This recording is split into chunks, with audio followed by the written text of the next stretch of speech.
माई भाग भरी को निहाल करना। कटुशाह से चलकर गुरुजी श्रीनगर शहर से बाहर हरि पर्वत किले काठी दरवाजे पास घोड़े पर चढ़े चढ़ाए ही सेवादास दो बूहे जा पहुंचे। सेवादास गुरुजी को घोड़े से उतारकर अपने घर अंदर ले गया और सुंदर पलंग पर सुशोभित करके अपनी माता को बताया कि आपने जिनके लिए जामा तैयार करके रखा है वे आ गए हैं, अब उठकर दर्शन कर लो। माई ने गुरुजी के चरणों पर शीश झुकाकर माथा टेका और कहा, आज मेरा सौभाग्य है आपके दर्शन किए हैं। गुरुजी ने कहा, माई जो तुमने हमारे लिए वस्त्र तैयार किए हुए हैं वह जल्द लेके आओ, हम उनको पहनने के लिए आए हैं। माई ने अपना सौभाग्य समझकर जामा लाकर गुरुजी को पहनाया और प्रेम के साथ सेवा की। गुरुजी ने माई की श्रद्धा और प्रेम पर खुश होकर अपना चरणामृत देकर नतर निहाल कर दिया। माई भाग भरी ने सब संगत को बताया कि मेरी प्रतीक्षा पूरी करने के लिए ही गुरुजी ने यहाँ आकर दर्शन दिए हैं, अब मुझे और कोई इच्छा नहीं है। तदुपरांत माई गुरुजी के सामने ही बैठकर आप जी के स्वरूप का दर्शन करके शरीर त्याग कर परलोक गमन कर गई। कटुशाह की अभेद्यता। इस समय ही पहाड़ी संगत गुरुजी के लिए पहाड़ी मेवे और शहद लेकर गुरुजी के दर्शन करने आई। रास्ते में वह कटुशाह के पास ठहरे। कटुशाह ने एक सिख से थोड़ा सा शहद खाने के लिए मांगा, परंतु सिख ने कहा, यह शहद मैं गुरुजी के निमित्त लाया हूँ, जब तक इसको गुरुजी ग्रहण न कर लेंगे तब तक और किसी को नहीं दिया जा सकता। तदुपरांत जब उस सिख ने गुरुजी के पास जाकर शहद वाले बर्तन का मुंह खोल कर गुरुजी के आगे रखा तो शहद कीड़ों से भरा हुआ था और उसमें से बहुत बदबू आ रही थी। यह देखकर सिख बड़ा हैरान हुआ और गुरुजी ने उसकी यह दशा देखकर हंसकर कहा, तुमसे हमारे श्रद्धालु सिख कटुशाह ने शहद मांगा था, परंतु तुमने उसको नहीं दिया, जिसकी अप्रसन्नता के कारण इसमें कीड़े पड़ गए हैं। इसको कटुशाह के पास वापस ले जाओ और जितना वह खाने के लिए मांगे उसको दे देना। जब वह प्रसन्न हो जाए तो तेरा शहद शुद्ध हो जाएगा। उस सिख ने गुरुजी का हुक्म मानकर कटुशाह के पास जाकर उससे क्षमा मांगी और शहद का बर्तन आगे रखकर प्रार्थना की कि आप इसमें से पहले अपना हिस्सा ले लो, फिर गुरुजी इसको स्वीकार करेंगे। कटुशाह ने कहा, गुरुजी अपने सिखों का मान रखते हैं, सर्वनियंता वे आप ही हैं। यह वचन करके कटुशाह ने बर्तन में से शहद लेकर अपने हाथ से खाया और कहा कि यह बहुत ही अच्छा शहद गुरुजी के खाने के योग्य है, इसको गुरुजी के पास ले जाओ। कटुशाह के इस स्वाभाविक वचन से शहद शुद्ध और सुगंधी वाला हो गया। गुरुजी ने सिखों को संबोधित करके कहा, मेरे और गुरमुख सिखों में कोई भेद नहीं है। जो कोई चीज़ मेरे सिख को श्रद्धा से देता है वह मुझे ही पहुंचती है, और जो मांगने पर गुरुजी के सिख को चीज़ नहीं देता उसमें निश्चय ही विघ्न पड़ता है। वापस पंजाब आना। श्रीनगर की सिख सेवक संगत को निहाल करके गुरुजी वापस पंजाब को चल पड़े। पहला डेरा आप जी ने बारामूले किया। इस स्थान पर ही अदिति और कश्यप ऋषि के घर 52 अवतार पैदा हुए थे। कश्यप ऋषि ने ही यह देश बसाया था, जिसके नाम पर इसका नाम कश्मीर प्रसिद्ध हुआ था। गुरुजी का आना सुनकर बारामूले के सारे सिख गुरुजी के दर्शन करने आए। आप जी ने कुछ दिन यहाँ डेरा करके गुरमत का उपदेश देकर सिखी मार्ग दृढ़ कराया। बारामूले से गुरुजी दरिया जेहलम के साथ साथ चलकर पंजे साहब को आते हुए रास्ते में उड़ी मुजफ्फराबाद आदि स्थानों की संगत को दर्शन दीदारे बख्शते हुए पंजा साहब पहुँचे। पंजा साहिब के दर्शन करके गुजरात के रास्ते वजीराबाद से हाफिजाबाद आए। जपजी के भावार्थ।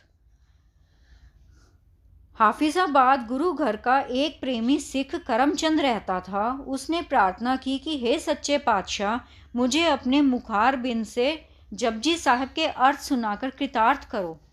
गुरुजी ने कहा, जपजी साहब के अर्थ बहुत महान है। इसकी पहली 6 पौड़ियाँ मंगलाचरण की हैं, 7वीं में वैराग्य उच्चारण किया है। उपरांत 4 पौड़ियों में श्रवण करने का और मुंह में मनन के महात्म को ब्रह्म ज्ञान बताया है। 16वीं पौड़ी में सिद्धि आसन कथन करके तू सदा सलामत निरंकार तुक में तत्मसी का उच्चारण किया है। तत्मसी मतलब 100 परमात्मा तू है, उसका उच्चारण किया है। असंख्य की 17वीं पौड़ी में सतोगुणी पुरुषों का वर्णन है। 18वीं में तमोगुणी पुरुषों का और 19वीं में सतोगुणी और तमोगुणी दोनों का वर्णन है।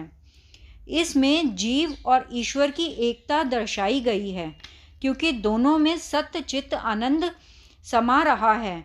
जो भी पुरुष नियम सहित प्रातःकाल स्नान करके जपजी साहब को विचार से पढ़ता है, अंत समय उसको गुरुजी सहायक होते हैं। गुरुजी से यह वचन सुनकर संगत बहुत प्रसन्न हुई। करमचंद को गुरुजी ने कहा कि यहाँ पर धर्मशाला बनवाकर गुरु सिक्खी का प्रचार किया करो। ननकाना साहिब के दर्शन। करमचंद को निहाल करके हाफिजाबाद से गुरुजी गुरु नानक देव जी के जन्म स्थान के दर्शन करने के लिए ननकाना साहिब पहुँचे। यहाँ आप जी ने गुरुजी के सारे यादगारी स्थान, जन्म स्थान कियारा साहिब जहाँ उन्होंने जट की खेती हरी की थी, मालजी साहिब जहाँ सांप की छाया की थी, पट्टी साहिब जहाँ पांधे से पढ़ने गए थे, बाल लीला जहाँ छोटी उम्र में बच्चों से खेलते रहे, और तंबू साहिब जहाँ सच्चा सौदा करके चूहड़ खाने से आकर वन के वृक्ष के नीचे सुशोभित हुए थे। उसके दर्शन करके प्रसाद बांटकर खुशी मनाई। श्री गुरु नानक देव जी के चाचे लालू का पौत्र और राय बुलार के पौत्र आप जी को बड़े उत्साह और प्रेम से मिले। हर प्रकार की सेवा करके इन्होंने गुरु जी की खुशी प्राप्त की थी। मदर में गुरु अर्जन देव जी के जूते के दर्शन। ननकाना साहिब से चलकर गुरुजी मदर गांव आए। यहाँ एक सिख किदारे के पास श्री गुरु अर्जन साहिब जी के पैर का जूता था, जिसको स्पर्श मात्र से किदारे के गले की हंजीरें स्वस्थ हो गई थी। गुरुजी ने अपने पिता गुरुजी के उस जोड़े के दर्शन करके नमस्कार किया और वचन किया कि जब तक इस जूते का सत्कार रखोगे तब तक इसमें गुरुजी के वाक्य की शक्ति बनी रहेगी और हंजीरों का रोग दूर होता रहेगा। गुरुजी का तीसरा विवाह। मदरा से चलकर गुरुजी गांव मटू आए। इस गांव के नज़दीक मंडियाली गांव के निवासी भाई दयाराम मरवाहा क्षत्रिय और उसकी स्त्री भागण ने अपनी कन्या मरवाही का रिश्ता गुरुजी के साथ करके तीसरे दिन विवाह की मर्यादा भी पूरी कर दी। मंडियाली गांव से विवाह की मर्यादा लेकर गुरुजी जब डोली लेकर चले तो रास्ते में भाई लंगा से मिलकर बताया कि लाहौर का काजी आप जी की धर्मशाला गिराने लगा था, परंतु वजीर खान ने गिराने नहीं दिया। गुरुजी ने कहा, धर्मशाला परमेश्वर का स्थान है। जो मूर्ख उसका बुरा चितवेगा उसकी अपनी जड़ उखड़ जाएगी। तुम चिंता न करो, वहाँ जाकर धर्मशाला में बैठकर आए गए की भोजन और जल से सेवा किया करो। अमृतसर पहुँचना और साहिबजादों के जन्म। मंडियाली से चलकर गुरुजी ने रावी नदी को पार किया और एक रात दिन लाहौर विश्राम करके अमृतसर आ गए। अकाल बुंगे गुरुजी के दोनों वक्त सुबह शाम दीवान लगते थे। सुबह के दीवान में रबाबी आसा की वार का कीर्तन करते और समाप्ति पर सिख सेवक भेंट लेकर उपस्थित होते, दर्शन करते और उपदेश लेते। संध्या के समय डाडियों से शूरवीरों के प्रसंग सुनते। जब इस तरह ही कुछ महीने बीत गए तो माता दामोदरी जी के उदर से एक लड़की पैदा हुई जिसका नाम वीरो प्रसिद्ध हुआ। समय के साथ माता मरवाही जी के उदर से साहिबजादे ने जन्म लिया। परिवार में बड़ी खुशी मनाई गई। साहिबजादे का नाम गुरुजी ने सूरजमल रखा। तदुपरांत माता दामोदरी जी की कोख से साहिबजादा अनी राय जी ने जन्म लिया। श्री गुरुदत्ता जी की मंगनी। दिवाली के मेले पर देश प्रदेश से बहुत सिख सेवक गुरु जी के दर्शन करने आए। अनेक प्रकार की भेंट, कपड़ा आदि पदार्थों के अंबार लग गए। गुरु जी का अटूट लंगर बांटा गया। उपस्थित संगत को गुरु जी की ओर से यथा योग्य सिरोपा भेंट दिए गए। इस समय ही बटाला नगर के रामा खत्री ने श्री गुरुदित्ता जी को अपनी 7 साल की लड़की का रिश्ता कर दिया। सत्यनाम सत्यनाम सत्यनाम जी, वाहे गुरु जी। सत्यनाम सत्यनाम सत्यनाम जी, वाहे गुरु जी।